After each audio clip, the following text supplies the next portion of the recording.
Sahabat pembelajar, berjumpa kembali bersama Imade Sidiase belajar jadi guru dalam membahas materi pendidikan Pancasila dan kewarganegaraan.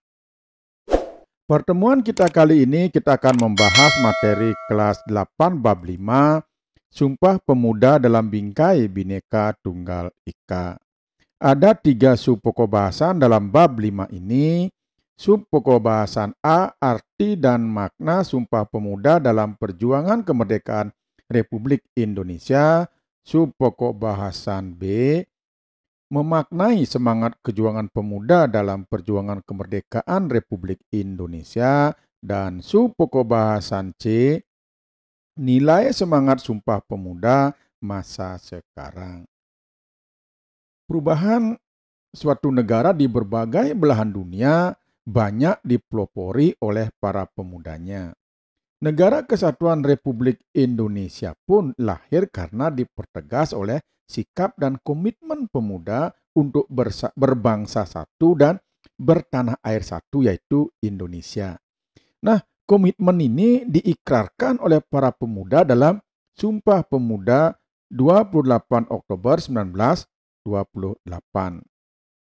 Sumpah Pemuda menjadi sangat penting dalam sejarah bangsa Indonesia karena telah menjadi penegas kemana arah perjuangan bangsa Indonesia. Besarnya sumbangsih para pemuda dalam perjuangan membuktikan bahwa pemuda dapat menjadi harapan dan tulang punggung sebuah negara. Bahkan Presiden kita yang pertama, yaitu Bapak Insinyur Soekarno, mengatakan, "Beri aku 1000 orang tua, niscaya akan kucabut Semeru dari akarnya. Beri aku 10 pemuda, niscaya akan kuguncangkan dunia."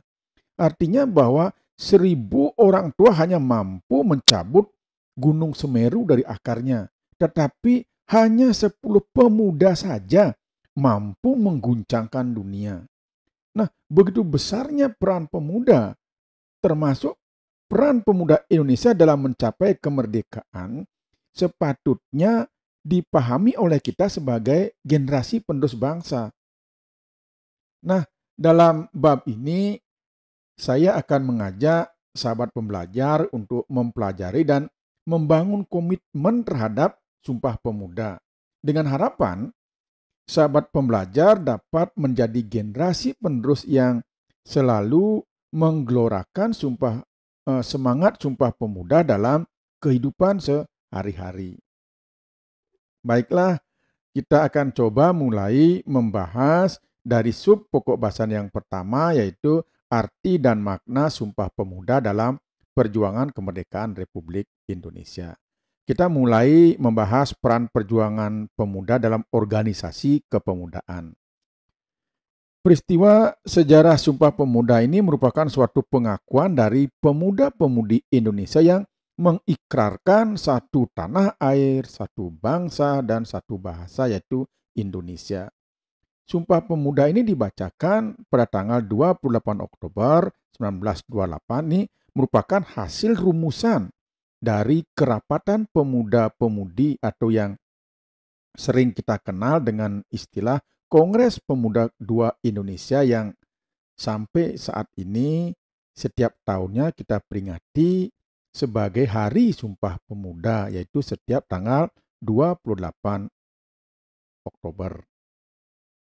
Sumpah Pemuda ini merupakan babak baru bagi perjuangan bangsa Indonesia karena perjuangan yang bersifat lokal kedaerahan berubah menjadi perjuangan yang bersifat nasional.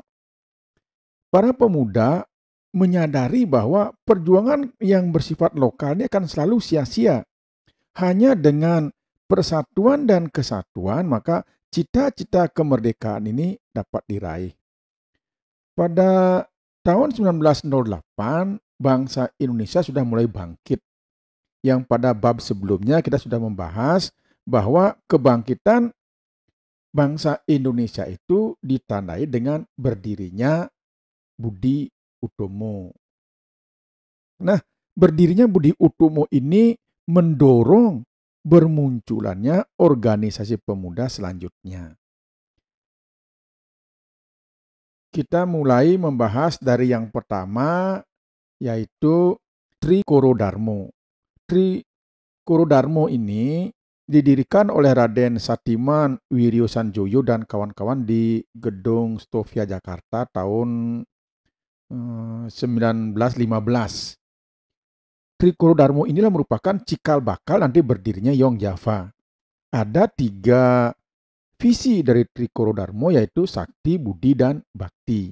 Sakti itu berarti kekuasaan dan kecerdasan, kemudian Budi berarti kebijaksanaan, Bakti berarti kasih sayang.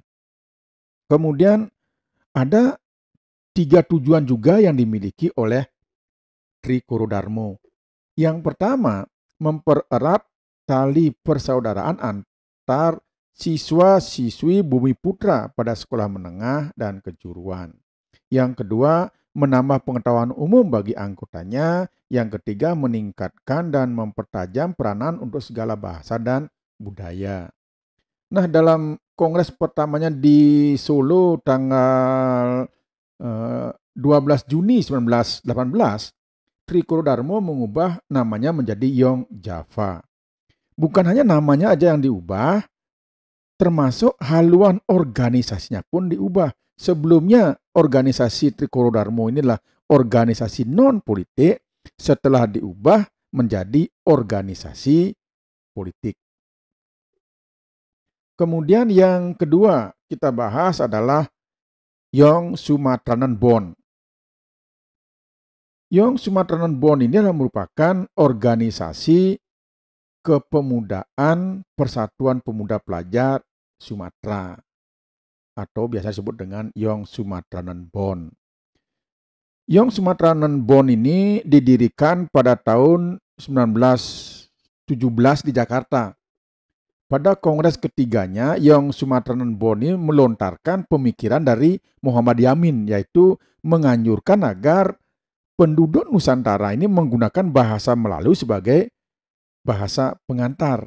Jadi bahasa Melayu ini bukan sebagai bahasa pengantar saja, tapi juga sebagai bahasa persatuan. Nah, Yong Sumatranan Bond ini nanti akan melahirkan tokoh-tokoh besar Indonesia seperti Muhammad Yamin, Muhammad Yatta, kemudian ada Bahdar Johan. Setelah itu ada namanya Yong Ambon, Yong Minahasa, Yong Slebes, Sekar Rukun, Yong Betawi, dan Yong Batak Bon. Jadi semua organisasi ini nantinya mendorong lahirnya Sumpah Pemuda. Kemudian ada organisasi kepemudaan yang tidak berlatar belakang suku dan kedaerahan, yaitu Perhimpunan Indonesia. Perhimpunan Indonesia ini yang paling gencar mengumandangkan persatuan bangsa Indonesia di negara Belanda. Perhimpunan Indonesia ini beranggotakan para pemuda dari berbagai suku dan pulau di Indonesia.